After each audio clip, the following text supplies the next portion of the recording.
क्या होगा? एग्जैक्टली। राजा ने फिर क्या किया, उन्होंने स्थिति की जांच के लिए कुछ अधिकारियों को भेजा। बिनिंदिया कहा जाता था उन्हें। उन्होंने क्या रिपोर्ट दी?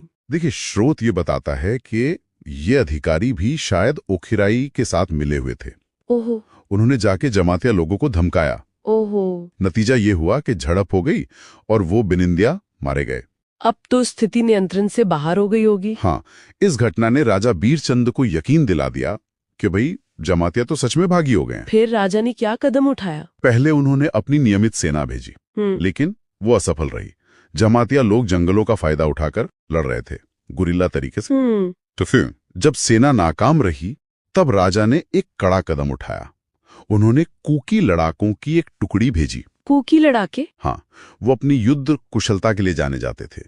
सरदार मुरचाई लाला और हापुई लाला के नेतृत्व में उन्हें उदयपुर भेजा गया, जहां ये सब हो रहा था। और उन्होंने विद्रोह को दबा दिया? दबाया, लेकिन बहुत क्रूरता से। क्रूरता से मतलब? शोध पत्र में लिखा है कि कई जमातियां मारे गए, उनके घर जला दिए गए, और एक बहुत भयानक बात लिखी है। क्या? कि करीब 200 सिर काटकर अगरतला लाए गए और उन्हें पेड़ों पर लटका दिया गया। क्या कह रहे हैं?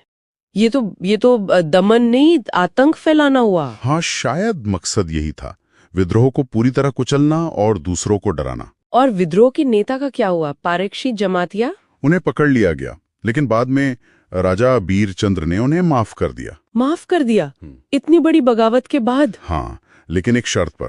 शर्त ये थी कि वो वैष्णव धर्म अपनाएंगे और वैसी ही जीवन शैली जिएंगे। अच्छा, तो माफी भी एक तरह से सशर्त थी। हाँ, तो इस पूरे घटनाक्रम का असर क्या हुआ?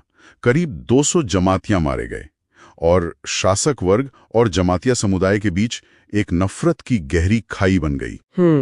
और ये विद्रोह क्या पूरे त्रिपुरा में फैला था? नहीं, ये मुख्य रूप से उदयपुर के किला क्षेत्र तक ही सीमित रहा। तो अगर हम सार निकालें तो ये विद्रोह क्यों हुआ? अधिकारियों का दुर्व्यवहार, हाँ, राजा तक सही जानकारी का न पहुंचना, खासकर ओखिराई हजारी जैसे लोगों की वजह से। और वो सामाजिक और सांस्कृतिक अपमान वाला पहलू, बिल्कुल, वो शायद सबसे बड़ा ट्रिगर पॉइंट था। एक और बात जो स्रोत में है वो ये कि इस हिंसक दमन के बाद क्या हुआ। हाँ, एक दिलचस्प मोड़ है। स्रोत के आखिरी में जिक्र है कि शायद ब्रिटिश सरकार ने इसमें हस्तक्षेप किया। अच्छा, अंग्रेजों ने? हाँ, और उन्होंने सुझाव दिया कि स्थिति को शांति से जनमत संग्रह यानी रेफरेंडम के जरिए हल किया जाए। ओहो। और इसके बाद ही शायद ये संघर्ष पूरी तरह खत्म हुआ। ये दिखाता है कि बाहरी दखल भी था। हाँ, ये पूरी कहानी हमें सोचने पे मजबूर करती है। बिल्कुल, कि कैसे शासक और शासित के बीच अगर संवाद न हो या गलतफहमियां हो,